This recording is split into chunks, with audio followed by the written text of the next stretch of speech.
What I have in my hand right now, and what you also probably have in your hand right now, these are not just phones. But this right here is a big reason for us not to upgrade to the latest iPhone 16 phones. That's right, Apple has announced the latest iPhone 16 series of phones. And in terms of hardware, the only difference is the addition of a new button and a mere 2 inches of screen size, but only when it comes to the Pro models. Let's talk about the iPhone 16 and the 16 Plus first. The first thing you'll notice in these phones is that the camera design has changed once again. And the reason behind this is that when you're holding the phone up, it looks like a 16, not a 15 or a 14 or a 13. You get the idea. The phone now comes in 3 brand new colors: the ultramarine, teal, and pink. Brightness of the phones is the same. It maxes out at 2000 nits and it can go as low as a single nit. Oh, and the regular 16 and 16 Plus this year also received the action button. These buttons, if you remember, were only exclusive to the Pro models last year. Now everybody gets an action button.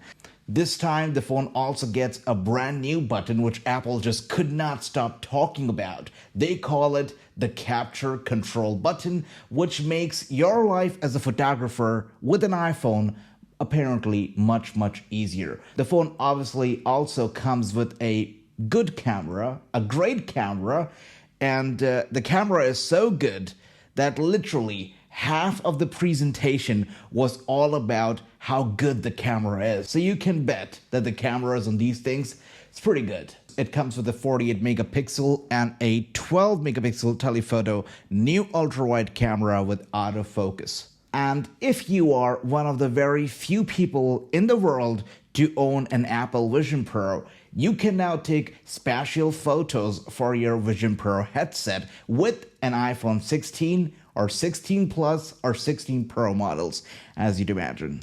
And also, did I mention, these phones run on the A18 chip. And apparently, these phones now come with larger batteries and hopefully better battery life as well. The 16 starts at $799, the 16 Plus starts at $899, and basically this is all that's new in these phones. Now, since that is all that is new in the 16 and 16 Plus, let's start talking about the 16 Pro and Pro Max models. But before we get to that, I have to say, this one, in my opinion, the most disappointing Apple launch event in decades. I feel the one that comes close to this one was perhaps the one which was built around the iPhone 4S, because that was literally an iPhone 4 with Siri in it, so it was quite disappointing. But anyways, moving on, the iPhone 16 Pro and 16 Pro Max, as you can tell, nothing has really changed here in terms of the design. It's the exact same design, but this time they have increased the screen size by 2 inches. So if 2 inches matter to you, it's a great deal. The 16 Pro this time around comes with a 6.3 inch of screen instead of the regular 6.1, and the 16 Pro Max comes with a 6.9 inch of screen instead of the regular 6.7.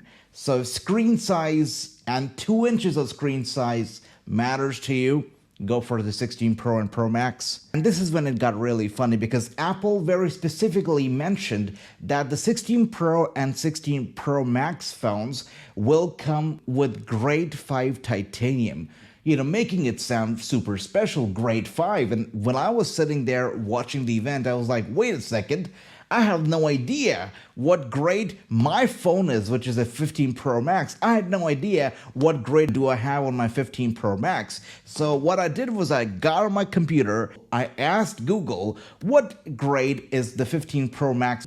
And I found out that it's the same grade 5.